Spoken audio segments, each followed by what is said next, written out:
शक्तीपीठाच्या उभारणीसाठी एक महत्त्वाचा अहवाल समोर आलेला आहे आणि हा अहवाल नकारात्मक सुद्धा आहे।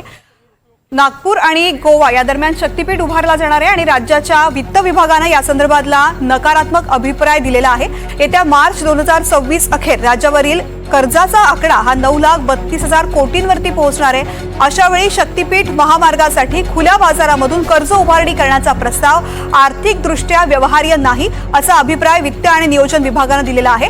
याच मुद्द्यावरून विरोधकांनी मात्र सरकारच्या हेतूवरच प्रश्न उपस्थित केले। तर वित्त विभागाचा अभिप्राय हा नियमित प्रक्रियेचा भाग असल्याचा खुलासा मुख्यमंत्री देवेंद्र फडणवीस यांनी केला आणि उपमुख्यमंत्री एकनाथ शिंदेंनी मात्र वित्त विभागाच्या अभिप्रायाबाबत आपल्याला माहिती नसल्याचं सांगत विषयाला बगल देण्याचा प्रयत्न केला।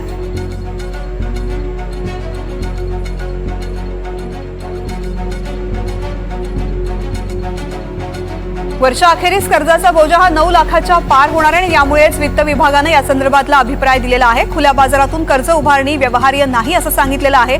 शक्तीपीठावरून महायुतीमध्ये मतभिन्नता सुद्धा दिसून आलेली आहे। मुख्यमंत्री आणि उपमुख्यमंत्री दोघांनी वेगवेगळी प्रतिक्रिया दिली आहे। पहिली गोष्ट तर वित्त विभागाने कुठलाही असा आक्षेप घेतलेला नाही की जो वित्त विभाग कधी घेत नाही। वित्त विभागाचं कामच हे असतं की या सगळ्या गोष्टी पॉईंट आऊट करणं, त्या त्यांनी पॉईंट आऊट केलेल्या आहेत। त्यामुळे वित्त विभागाचा आक्षेप वगैरे असा याला म्हणता येत नाही।